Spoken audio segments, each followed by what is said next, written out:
तो कैसे है विद्यार्थी मित्र, आपका स्वागत है आज के माय नए वीडियो में।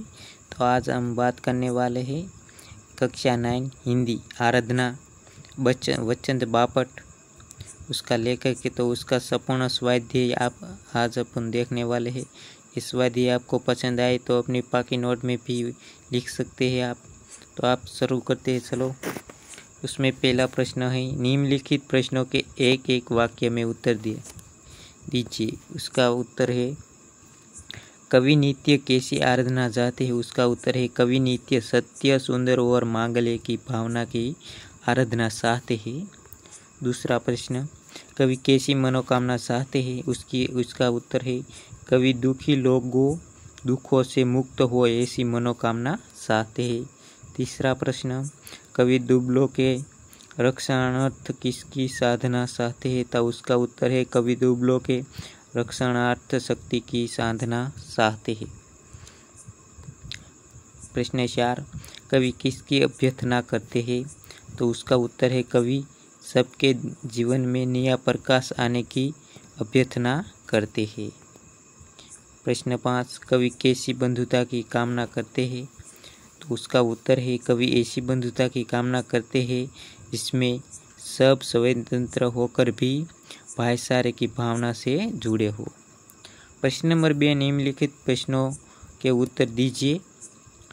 तेमा पहला प्रश्न है, कवि कैसे मांगल्य की आराधना करते हैं। उसका उत्तर है, कवि चाहते हैं कि सब लोग सत्य के मार्ग पर चले, सबके मन में सुंदर विचार हो, सब एक दूसरे के कल्याण की बातें सोचे। इस तरह कवि सबसे कल्याण की कामना करते हुए मांगल्य की आराधना करते हैं। दूसरा प्रश्न, कवि के अनुसार किसके दुख दूर होने चाहिए। तो उसका उत्तर है, कवि के अनुसार लोगों के दुखों का छुटकारा पाने का उन्हें कोई मार्ग नहीं सूझता। उन्हें दूसरों की सहानुभूति नहीं मिलती है, वे स्वयं अपने दुखों से मुक्त नहीं हो सकते।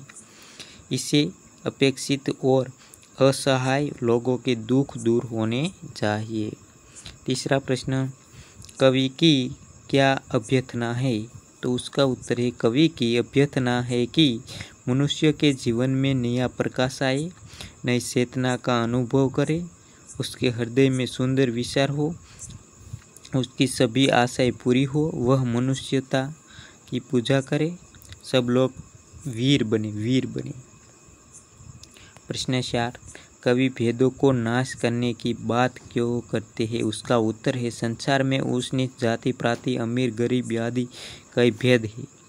इस भेदभाव के कारण मानव समाज में ईर्ष्या, द्वेष और संघर्ष है। इसके कारण मानव एकता में बाधाएं आती है और हमारे विश्व बंधुत्व का सपना पूरा नहीं होता। इसलिए कवि यह भेदों को नाश करने की बात करते हैं। प्रश्न 3, निम्नलिखित काव्य पंक्ति का आशा स्पष्ट कीजिए। तो मित्रों, ये आपको खास ध्यान में लेना है। आपको पूछा परीक्षा में भी आपके बहुत आता है।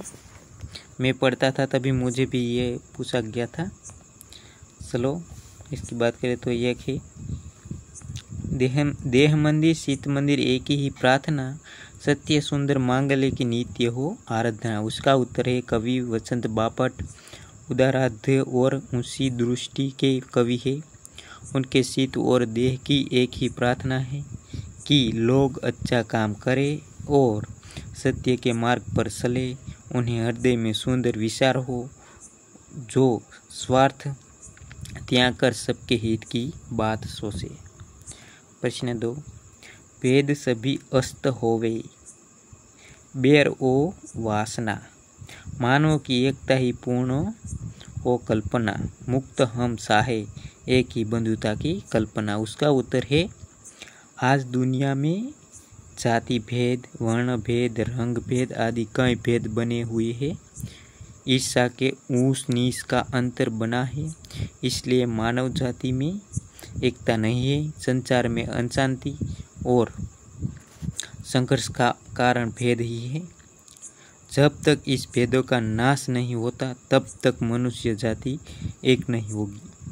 प्रश्न 4, काव्य पंक्ति पूर्ण कीजिए। एक से देह मंदिर शीत मंदिर एक ही पुरुषों की साधना।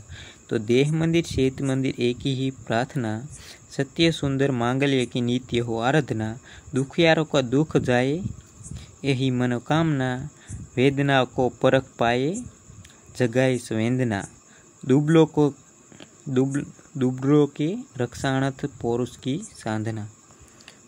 प्रश्न 2, जीवन में नव तेज हो बंधुत्व की कामना। जीवन में नव तेज हो अंतरंग में भावना, सुंदरता की आस हो मानवता की हो उपासना, शौर्य पावे धैर्य पावे यही है अभ्यर्थना, भेद सभी अस्त होवे वेर और वासना, मानवों की एकता की पूर्ण हो कल्पना, मुक्त हम साहे एक ही बंधुता की कामना। प्रश्न नंबर 5, विरोधी शब्द लिखिए। तो दुख तेनु सुख, जीवन तो मरण, सत्य तो असत्य, सुंदर तो कुरूप, अस्त तो उदय। तो आपको ये स्वाध्याय कैसा लगा? संपूर्ण स्वाध्याय है अपनी पाकी नोट में भी लिख सकते हो। आज के वीडियो में बस इतना ही, मिलते हैं नेक्स्ट वीडियो में, तब तक के लिए बाय बाय, जय हिंद जय भारत मित्रों।